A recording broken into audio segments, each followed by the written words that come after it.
பச்சை மிளகா கருவேப்பிலை எடுத்திருக்கேன். அதுக்கப்புறமேட்டு வந்து பார்த்திங்கன்னா இஞ்சி பூண்டு பேஸ்ட்டு அரைச்சது, அப்புறம் காய் வந்து முருங்கைக்காய் உருளைக்கிழங்கு எடுத்திருக்கேன். அதுக்கப்புறமேட்டு பார்த்திங்கன்னா இறால் எடுத்திருக்கேன். இது 1/2 கிலோ. இது நல்லா பெரிய பெரிய இறா ஃப்ரெண்ட்ஸ், நல்லாயிருக்கும். இதை வாஷ் பண்ணி எடுத்து வச்சுருக்கேன். இப்போ வந்து நான் குக்கர் வச்சுருக்கேன் இறா குழம்பு செய்கிறதுக்கு. குக்கர் நல்லா காஞ்சதும் இதில் எண்ணெய் ஊற்றிக்கலாம். எண்ணெய் வந்து நான் 3 ஸ்பூன் ஊற்றிக்கிறேன். நான் வச்சுருக்கேன் பார்த்திங்களா, அந்த கரண்டியில் 3 ஸ்பூன் ஊற்றிக்கிறேன்.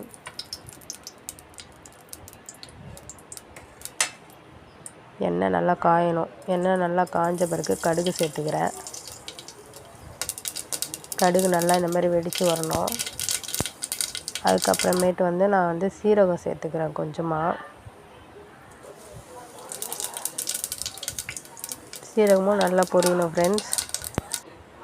அதுக்கப்புறமேட்டு ஒரு பச்சை மிளகாய் சேர்த்துக்கிறேன். அப்புறம் கொஞ்சம் கருவேப்பிலை நல்லா பொரியணும். இந்த மாதிரி கருகை விட்டுறக்கூடாது, சிம்மில் வச்சுருங்க. கருவேப்பிலை போட்டு கருவேப்பிலை பொரிஞ்சதும் இப்போ நான் ஆனியன் சேர்த்துக்கிறேன்.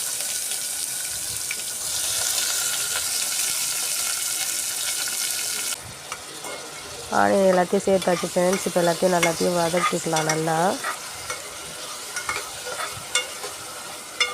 வெங்காயம் வந்து நல்லா செவக்கணும் ஃப்ரெண்ட்ஸ், இல்லை ஒரு மாதிரி நல்லா இருக்காது குழம்பு, பச்சை வடை வர மாதிரி இருக்கும்.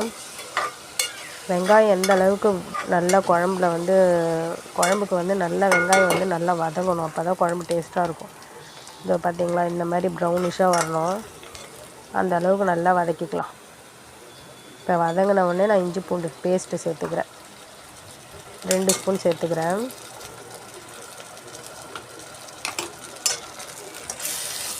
இஞ்சி பூண்டு பேஸ்ட்டு சேர்த்து நல்லா வதக்கிக்கலாம்.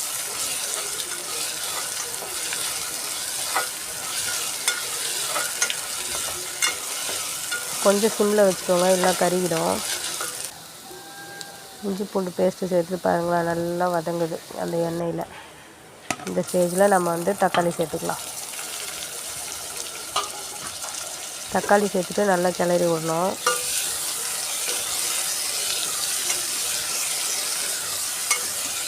இந்த ஆனியனோட நல்லா இந்த தக்காளி சேர்ந்து வதங்கணும். தக்காளி சீக்கிரமாக வதங்கணுன்றதுக்காக நான் மஞ்சள் பொடி போட்டிருக்கேன். அதுக்கப்புறம் கல் உப்பு சேருங்க. சால்ட்டை விட கல் உப்பு சேர்த்தா சீக்கிரமாக தக்காளி வந்து நல்லா வெந்துடும். உப்பு மஞ்சத்தூள் சேர்த்து நல்லா கலந்து விட்டுக்கலாம்.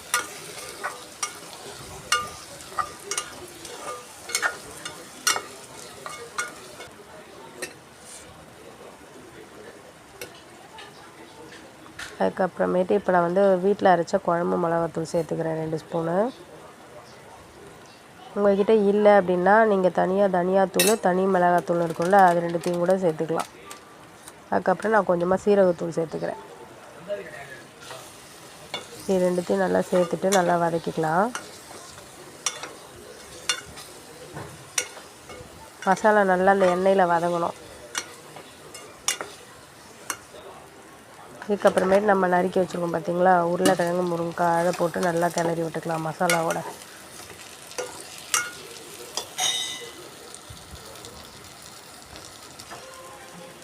பாருங்கள், நல்லா கிளறி விட்டேன். ஏன்னா ஃபோன் ஒரு கையில் பிடிச்சிட்டு கிளற முடியல.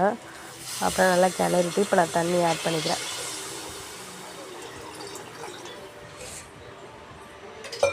தண்ணி சேர்த்துட்டு நல்லா கலந்து விட்டுட்டு நல்லா கொதிக்க விடணும் ஃப்ரெண்ட்ஸ். இது நல்லா, ஏன்னா முருங்கைக்காய் வாசனை வந்து ஒரு மாதிரி பச்சை வடை மாதிரி வரும்.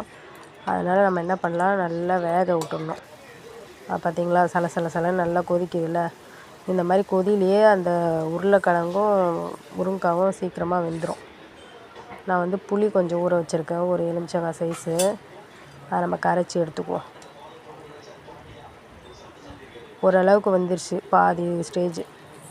இந்த ஸ்டேஜில் நம்ம புளி தண்ணி சேர்த்துக்கலாம். புளி தண்ணி சேர்த்துட்டு நல்லா கொதிக்கணும். கொஞ்சம் திக்காக வர மாதிரி இருக்கணும் குழம்பு. புளி சேர்த்தாலே கொஞ்சம் திக்கு கொடுக்கும்.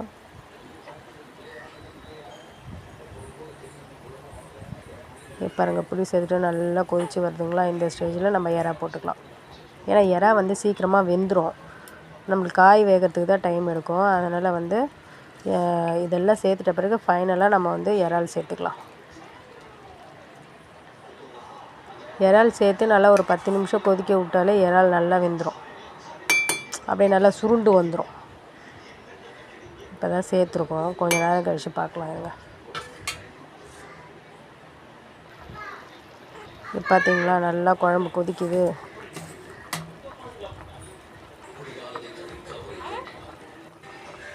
நல்லா சலசலன்னு கொதிக்குதுங்களா.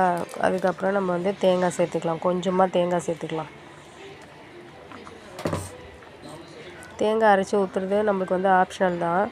தேங்காய் அரைச்சி ஊற்றினா கொஞ்சம் குழம்பு வந்து திக்காக இருக்க மாதிரி இருக்கும், நல்லாயிருக்கும் டேஸ்ட்டும். ட்ரை பண்ணி பாருங்கள். தேங்காய் சேர்த்துட்டு ஒரு 10 நிமிஷம் கொதிக்குவோம். பார்த்தீங்களா இறால் நல்லா சுருண்டு வந்துடுச்சு. குழம்பு வந்து ஆல்மோஸ்ட் ரெடி ஆகிடுச்சு ஃப்ரெண்ட்ஸ். இந்த ஸ்டேஜில் நம்ம லாஸ்ட்டாக கொத்தமல்லி கொஞ்சம் சேர்த்துடலாம். கொத்தமல்லி சேர்த்துட்டு அவ்வளோதான் ஃப்ரெண்ட்ஸ், நம்ம சாப்பிட வேண்டியதான். சூப்பரான இறால் குழம்பு ரெடி ஆகிடுச்சு. கண்டிப்பாக நீங்களும் ட்ரை பண்ணி பாருங்கள். மறக்காமல் சப்ஸ்கிரைப் பண்ணுங்கள் ஃப்ரெண்ட்ஸ். தேங்க்யூ.